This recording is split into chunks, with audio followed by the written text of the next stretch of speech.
LiSTNR production. A warning. This episode contains disturbing references to violence and the abuse of children. If this content affects you, the number for Lifeline is 13 11 14.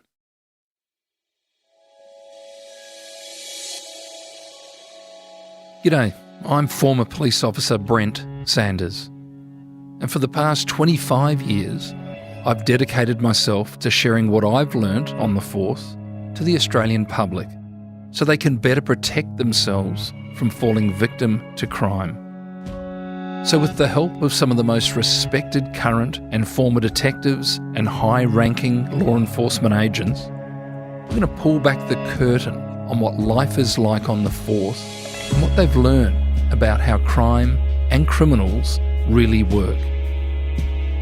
These are real stories from real detectives. This week, a former commissioner of the New Zealand Police Force. Mike Bush is a 42-year veteran of the police. His career has seen him take on complex jobs all across New Zealand and saw him regarded as one of the country's most elite officers. It was never smooth sailing though, with his career peppered with violent operations and intense cases. We removed the plumbing from the toilet and some meters into the drain. Our forensic experts located a piece of skull. Before that, we're going back to the late 80s. Mike's just received a call about a gunshot and a suspected suicide. 1988, far north of New Zealand, we got a call that one of the locals had taken his own life. Obviously, that requires police attendance. So with a uniformed colleague, I went to the address, a very remote address, Paparori Road in the far north, and found a young man had the appearance of taking his own life. He was lying on the floor in a small cabin and a .38 revolver very close to his body. You always keep an open mind on these things. One of the roles of a detective is to understand what had occurred, understand if there's any culpability by any other person. So we conduct a full investigation, forensic, scene examination, local inquiries, witness inquiries, speak to all people who know him. What we did discover from someone close to him was that he'd taken his own life due to guilt around something he'd done a few weeks earlier. And so that takes the investigation, and bearing in mind that you're in Kaitaia, which is well north, several hours north of Auckland, and you're the sole detective, so it's not like there's a big team of detectives working on this. You'd be dragging in some of the general duties lads and a bit of door knocking and things, and then things start to unfold a little as to perhaps the motivation behind him taking his life.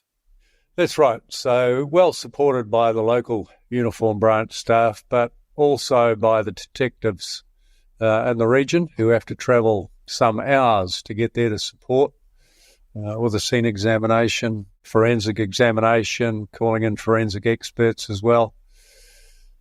What we discovered was that he'd told people that he'd taken the life of another person. He and that person, Alan Lendoff, had a cannabis growing operation in the extreme far north, in the North Cape of New Zealand. You cannot get any further north. And they'd had a disagreement, and this man had taken Lendoff's life and having real difficulty living with the guilt of that. What's the time frame between that and him just being consumed with that guilt and taking his own? Less than 2 weeks since the apparent murder of Lendoff. Naturally, from there, we make inquiries. Lendoff's next of kin, they haven't seen him. They then report him missing. And for the next, I think, over 12 months, spent a lot of time trying to locate Lendoff's remains, try and confirm what had occurred, and obviously find him to reunite him with his next of kin. There were a lot of stories, a lot of rumours. a rumour surfaced that he was buried somewhere near a very famous landmark in the far north called the Money Tree, which was actually a prominent tree, a wishing tree where people put money in the branches and made wishes. We, with the help of search and rescue, local staff, searched that area as well as we could for a very long time over that 12-month period, to no avail initially. As you said before, these are extremely remote areas in the far north of New Zealand, and almost like, I guess, finding a needle in a haystack, trying to locate the remains of the deceased up through there. That's exactly how we described it. Remote, rough country, not really habitated by anyone. Lots of searching on horseback without any luck until we received information about where his body may be buried. And we were able to secure the use of a helicopter, fly into that area and conduct a ground search, and a couple of very astute uniform branch staff assisting in that search. And it didn't take us long to discover what did appear to be a grave. So when we located what looked like a grave in the middle of the bush, as far north as you could possibly be, we did not disturb it. We returned to base, so to speak, and gathered a forensic team to return the very next day to conduct a forensic search and excavation of that site. During the course of that day, we did locate Alan's remains buried in that grave. He was actually buried alongside, he famously had 2 Malamute Husky dogs that went everywhere with him. They had been executed as well and buried with his body. Alan Lendorf, at the time that you started to discover that, there was something amiss there, and at the suicide, had he been reported as missing by his family at that point, or was it sort of your contacting his family that sort of led to them going, well, actually, yeah, we haven't seen him, he hasn't been around? So what was the sort of the time frame around that? Shortly after we discovered the other gentleman's body, we approached the family, and they confirmed that they had not seen him for several weeks, that it wasn't unusual, that he did go on long horse treks in the far north. We all knew why. But following days, when they were unable to contact him, of course, this was long before cell phones, they agreed with us that it was very unusual that he hadn't returned. So within a few weeks, it was obvious that he was not going to return, and that we were, in all likelihood, dealing with what we were told we were dealing with, that it was a homicide. And for the family, we needed to find his remains, complete a forensic examination again, so we could confirm what we'd been led to believe. Was Lendorf known to the police? You mentioned that you sort of knew it was known that he would go on these treks on horseback, possibly looking after crops and what have you up in the bush. Was he known to police in Kaitaia or perhaps further north? Most of the people involved in these businesses were known to us. We pretty much knew who they were, where they operated. He wasn't alone in these schemes. None of this came as news to us. It all fitted a picture that was confirmation of what we knew. Mm. How do you locate? I mean, you're getting some information from family and people up around there and getting a bit of a general idea of potentially where the remains of this gentleman could be.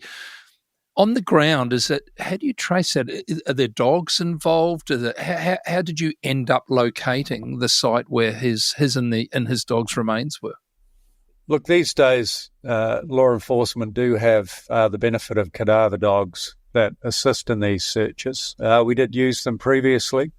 We didn't have our own trained cadaver dogs, but we did need information that pointed us to quite near that location, somewhere where they had operated.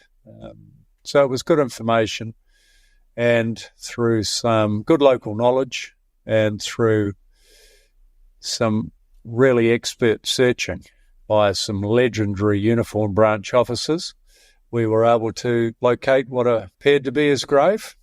And once we'd excavated and exhumed his body, it was exactly that. Quite a unique case and an interesting one in that, you're not pursuing this for a conviction of the offender for obvious reasons, but more so you're driven by the desire, I guess, to bring some closure to this gentleman's family. And it took 12 months, but no doubt some degree of satisfaction by all involved, because that's a very unique case to be involved in, isn't it? Yeah, whilst we believed we knew what had occurred, really important for family closure, to really know the truth, but to be reunited with his remains, to get your loved ones back is really important. Doesn't matter what you've been up to. Really important for family to receive their loved ones back to them. Mike, as tragic as this case is, you've got two gentlemen have lost their lives, two families have lost family members. This is quite a stunning part of New Zealand and one that even those who live there and those who may travel there would never really get to see. Once you start to get north up to Kaitaia and north of there, quite a heavy gang presence in the town. And back in the 90s, it was predominantly mongrel mob, Black Power, which were the two big gangs. I had a colleague, an ex-colleague of yours, Mike. I had the pleasure of having a chat to him a couple of months ago, and he mentioned that the gang situation in New Zealand, which has always been an issue, has become a bigger one. And over the last 5 years, he was quoting a 75% increase in gang membership, some of which is attributable to the 501 visa situation with New Zealanders being sent back to New Zealand by Australia who had affiliations with the Comancheros and the rebels. I'm just wondering, when you travel through a place like Kaitaia now, what's that gang situation like now? Look, they still have gang issues, possibly not as obvious and prevalent as it was back in the day, but they still have real crime issues. Back in the 80s, when I was a detective in the far north, cannabis was the most traded commodity. But during the 90s, they were heavily affected by methamphetamine, and that has nationally driven that explosion you talk about in the drug trade and in the gang presence in New Zealand. So there's been a real proliferation, and the vehicle for that is the meth trade. And methamphetamine in New Zealand, interestingly, during my time in the police, it didn't exist. There was home bake, that was an issue where heroin was being produced. And methamphetamine in New Zealand, they refer to as P, is that correct? That's one of the words? Yep. Yes, yeah. P for pure? Yes. Yeah, and a lot of local manufacture of methamphetamine now, but of course, imported methamphetamine is prevalent, very common in New Zealand, unfortunately. And that's what most of the gangs build their revenue on. And all of the other bad behaviour that goes with organised crime. And Mike, gang activity in a large city like Auckland with a population of close to 1 million people is obviously an issue, but gang activity in the presence and increased gang numbers in a township like Kaitaia, that can change the fabric of the whole town, can't it, quite quickly? It can, and it has an influence on the town. And, we had a robust relationship with those gangs, but we also had quite a open relationship with them in terms of, we don't want you to wear your gang patches in town. We do not like you intimidating the locals. We need you not to do that. And, they were well policed, and they saw the benefit of not wearing their gang colours in town, which I thought was good community spirit, but they needed to be encouraged to do that. But they saw the sense of that. Interesting. Mike, if I could take you forward to 1999, a gentleman living in West Auckland was reported missing by family, and this led to a fairly gruesome discovery at his home, and it was a case that you had some involvement in. Yes, Stavros Stavrianos was living in West Auckland. His family reported him missing and believed that there may be some suspicious circumstance surrounding his disappearance. I was the head of the local CIB, Detective Branch. So we led a team in to do a forensic examination of Stavros's house. Obviously, he was not there. One of the first things we do is we wait for nightfall, we call in the forensic experts, and we apply in the dark a product called luminol, which, when comes in contact with blood, glows. It was obvious that something very untoward had happened in the toilet and bathroom of Stavros's house. Luminol was applied to the carpet in the hallway from the bathroom or toilet, which gave the appearance of drag marks from the toilet down the hallway into a spare bedroom. And those two drag marks then went into the wardrobe. There was nothing in the wardrobe, but on the inside of that wardrobe door was an obvious blood stain. If a body had been laid against that door, it would have been at about head height. Quite an obvious conclusion was that there had been a violent episode in the toilet, which had been cleaned, that a body had been then moved from that area and kept in the wardrobe in the spare bedroom for a period of time. As part of that forensic examination, and it took several days, we removed the plumbing from the toilet and some meters into that plumbing, into the drain. Our forensic experts located a rectangular piece of skull. We took that piece of skull to a pathologist. They examined that, scrutinised it, and tested it, and were able to say from very small black indents on the inside of the skull that those indents had been caused by shotgun pellets. From there, an obvious determination, which can only be made by a coroner or a court, was that it was quite conclusive that the owner of that skull was deceased. Naturally, we believed that that skull belonged to Stavros Stavrianos. A homicide investigation was well underway by then, and Stavros's associates and family were spoken to, interviewed, in order to try and identify an obvious suspect for this. But also, we wanted to recover Stavros's body. A number of suspects were identified. Most were eliminated, bar one. That person had left town. It took several weeks to track that person down. They'd left Auckland quite quickly. The person gave us a story, which wasn't corroborated. And the whole focus of that homicide investigation was to follow the evidence, follow circumstantial evidence, to see if there was a case that we could put before the court in terms of our suspect. Very smart Crown solicitor said to me, if you can produce a minimum of 6 pieces of circumstantial evidence, we can put that before the court.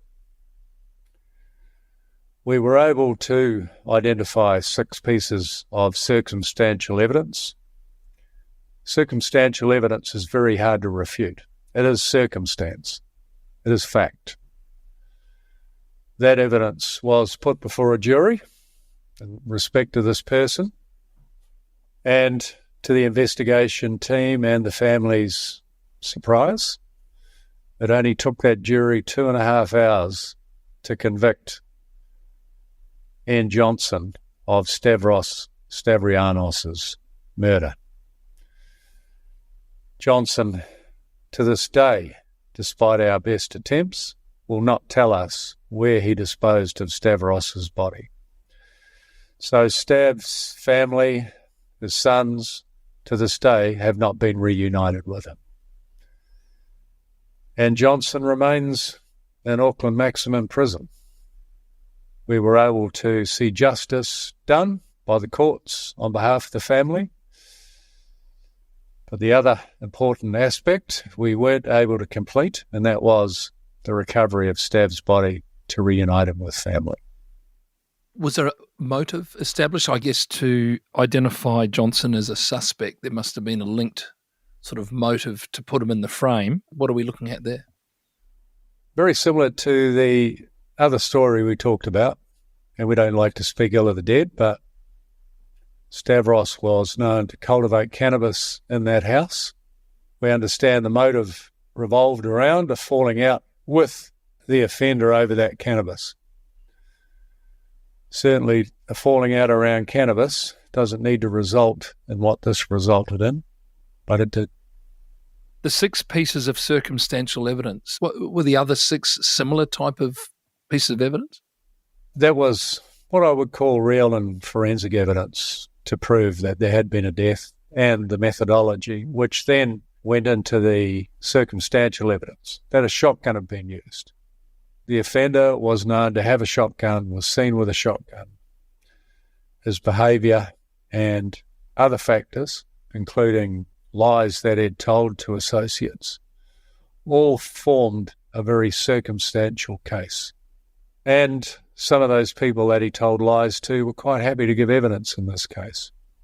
One of the interesting things that occurred during the trial, one of those persons gave his account of the untruths that had been told to him by the offender, and as he left the witness stand, he walked past the accused, the offender. And he was abused by the offender, and he stopped. And in front of the court and the jury, he said, "I just told the truth. It's a pity you haven't." And that was quite profound in front of the jury. And it was a mistake that the accused made in front of the jury, and it all becomes part of that circumstantial evidence. Can I ask, was the shotgun ever recovered? No, shotgun was not located. And he received if he's gone to a maximum security facility, he would have obviously received a fairly substantial custodial sentence, Johnson. Yes, he was sentenced to life imprisonment with quite an extensive parole period, and is yet to receive parole.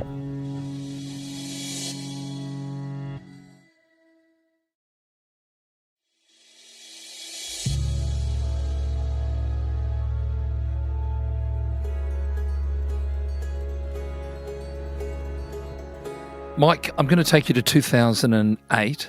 You were involved in an investigation into the kidnapping of a very young child in New Zealand. Yes, in 2008, we were advised that a very young child had been abducted or kidnapped from outside their home in Auckland during the day. The witness was another very young child that the victim had been playing with outside their house. There were no other witnesses to this kidnapping, so it took several hours for the attending police to work out what had gone on. But this child had certainly disappeared. All police resources were pointed there, a search had begun. We weren't able to find her. We set up a large inquiry team that afternoon. We were with the family, supporting them, trying to understand what had occurred. And that evening, whilst the family were with us, they received a phone call. That phone call was a ransom call, a demand for $250,000 for the safe return of their daughter. Again, a very young child. We were unable to trace that call. It was what was described in law enforcement parlance as a burner phone.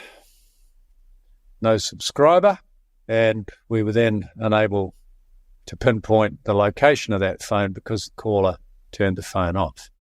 The investigation then grew into something more, obviously. We continued to try and work out what had occurred. We had a good description of the kidnapper and how the kidnap occurred from another very young child. But the local detectives on the ground identified a house across the road from where this had occurred, and it had a street-facing CCTV camera on that house. Unfortunately, the occupants weren't home. So the officers got a search warrant, got into the house, secured that video recording, and as fortune would have, that camera was pointing exactly on this young person and her young relative friend. And that video demonstrated to us exactly what had occurred. A person had been parked down the road, watching the two children play, and at an opportune moment driven their station wagon vehicle up beside them. They had jumped out of the vehicle.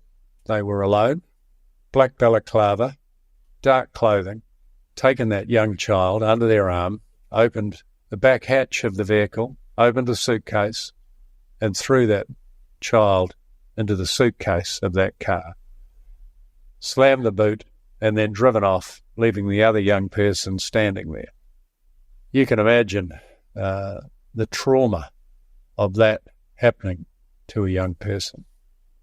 And you can imagine a very determined team of police officers whose sole focus was to work out where that child had been taken to and get them back safely. Now, that was no easy feat. An investigation and operational team of over 120 staff were assembled and actually worked over the next nearly 5 days on that investigation. It was difficult and challenging because it was not obvious who the kidnapper was through our inquiries. We were not able to identify them via the vehicle or via their own description or via local inquiries or other CCTV. We were not able to identify them via the phone that had been used to make the initial and then subsequent ransom calls. So that team worked 20 hours a day to identify who had abducted this young person and where they may be. There were multiple phases. We were quite prepared to follow the demands of the kidnapper. Through our support from Police National Headquarters, we were able to obtain $250,000 from the Reserve Bank in cash.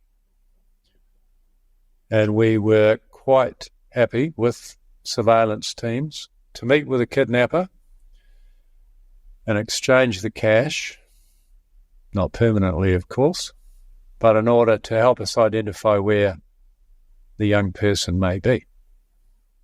Unfortunately, the kidnapper got distracted and would only make intermittent calls over the next few days. The telecommunications provider was very helpful, Vodafone, in pinpointing the region where that phone or that area where that phone was used when it was used. But we did not have the technology to actually pinpoint where in that general location that phone was. We received help from the Australian Federal Police, and within 24 hours, they flew a team of technicians with more advanced technology than we had. And we were able to use that technology through this operation. And it was critical in identifying a suspect.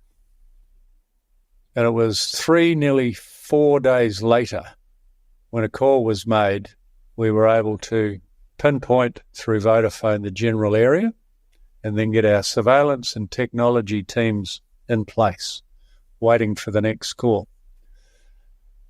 Thankfully, that call was made, and through that technology and surveillance, we were able to safely say that a person in a particular vehicle was the person making these ransom calls. An extended surveillance operation commenced on that person. It wasn't just a matter of stopping the person and interviewing them. We wanted to follow them and find out where they might take us. so we could locate this young person safely. That operation went for another 24 hours. The person went to a number of addresses. We decided that we would deploy our special operators into one of those addresses in Auckland, which was a nice house, but obviously uninhabited. On closer scrutiny, that house on the top story, it was a 2-story house, for some reason had the windows blacked out or taped over. So we thought there is a possibility that our young victim is in that house. Made it a decision to deploy our special operators into that house. And after some minutes, they were able to confirm that our victim was indeed in that house and alive. No one else was there. This young person had been kept in a wardrobe, taped up, on their own, in this house for nearly 5 days.